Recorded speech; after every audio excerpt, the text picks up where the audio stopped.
સિવાય બીજા કોઈની પૂજા નથી કરી, અમે તારા સિવાય બીજા કોઈ પાસે માંગવા નથી ગયા. એટલે આ છેલ્લી અરજી છે કે જો અમારા ઘરે પાણું બંધાય, દી હારા જાય તો રણુજા હાલીને આવશું. માતા કરી રબારી ભગત દંપતી રણુજા હાલીને દર્શન કરવા આવશું. અને રામદેવ પીરને લાજ રાખવી. 9 મહિના બાદ દીકરાનો જન્મ થાય અને રબારી ભગતને ત્યાં ખુશીનો આનંદ થાય. આખો મહોત્સવ છે જે એવી રીતના નંદલાલા ત્યાં થયો હતો એવી રીતના અહીંયા પણ આનંદનો અવસર થયો છે. અને 6 મહિના બરોબર થયા એટલે રબારી ભગતને એ પ્રતિજ્ઞા યાદ આવી, જે માનતા કરી હતી એ યાદ આવી કે હવે રણુજા જવું છે. બરોબર વૈશાખ મહિનાનું ટાણું, વૈશાખ મહિનાની બીજ ને માણસો બધા હાલે હાલી અને રણુજા પીરના દર્શન મેળે જાય. એટલે રબારી ભગત દંપતી પણ મેળે જવા નીકળ્યા પીરના દર્શન કરવા. ત્યાં હાલતા હાલતા હાલતા ગામ પછી ગામ વટાવતા વટાવતા ઘોર વનોગડાની માલિપા. બરોબર વૈશાખ મહિનાનું ટાણું અને વૈશાખ મહિનાના દી કેવા હોય તો તમને ખબર છે.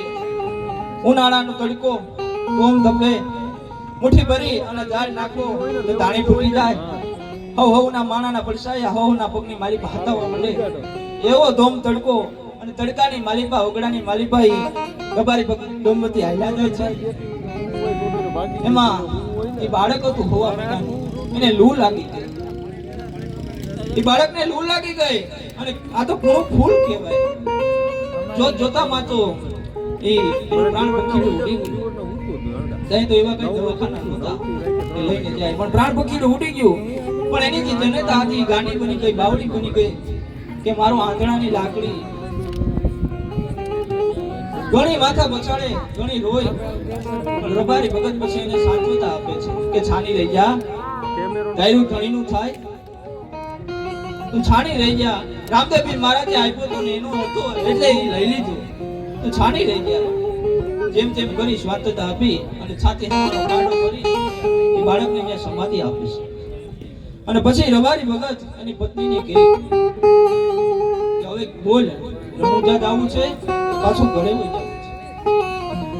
એની પત્નીએ જવાબ દીધો કે ભગત હવે તો પીરના દર્શન કરવા જવા છે. બે માણસ પીરના દર્શન કરી ટૂંકમાં વાત કરી દો કારણ કે સમય ઓછો છે, સમયની મર્યાદામાં નથી જાતી હોય તો કાંઠે જાતી હોય તો ઢોળી લાગે.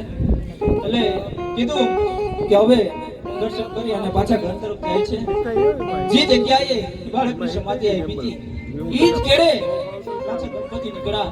સમાધિને જોઈ માની આંખમાં એ આહુડા વહવા મહિના જમનાન ગંગાના હો બરગટની દોટ મેલી અને જે સમાધિ હતી ને બધ ભરી લીધી અને રહદાર આહુડે હોય છે.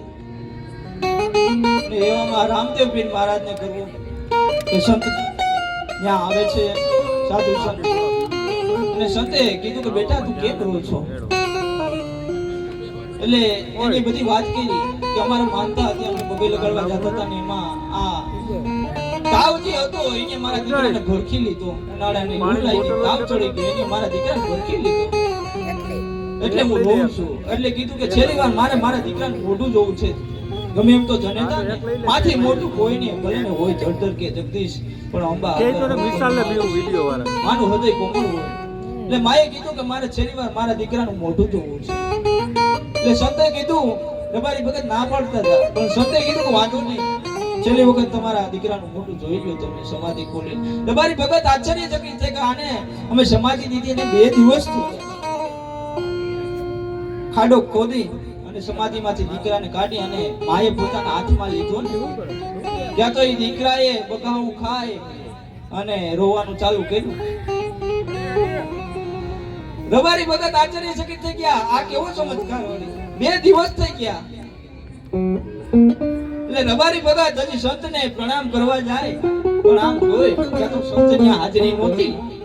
એટલે એને ખબર પડી કે આ નબી અમારો હિન્દુ પીર લીલા નેજા વાળો એ રામદેવ પીરની માયા છે. ઓ બધી આ રામદેવ પીરે આ દીકરાને હાજો કર્યો છે, આપણી ઉપર લાજ છે. આજી આપણે ભરોસો રાખ્યો ભરોવો જાળવી રાખ્યો છે રામા પીરે. એટલે આ બધી ભરવાની વાત હોય. બાકી આપણે આ કે દહીં આપણે એવું હોય કે દહીં જામણવું છે તો દૂધમાં બે સાચના ટીપા નાખી અને પછી કલાકે જોયા કરી કે દહીં જાયું કે નહીં. તો હવાર હું બપોર થાય તો દહીં જાવે નહીં. અમુક વાર બગડી જાય. પણ જો ભરોવો હોય તો એ હાંજે બે ટીપા સાચના નાખીને દૂધને મૂકી દો ને તો હવાર થાય ને તો એ દહીં જ હોય. એમાં બીજી વાત ન હોય. એટલે ભરોવાની આ બધી વાત છે. પણ છેલ્લે એ રામદેવ પીર મહારાજને યાદ કરતા તો રામ રણુજા ધણી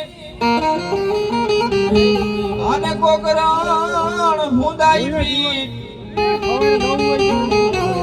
પણ અરજી અમારી અરજી સુણી વેલા આવજો એ તમે વીરામ દેનારી તો હેલો મારો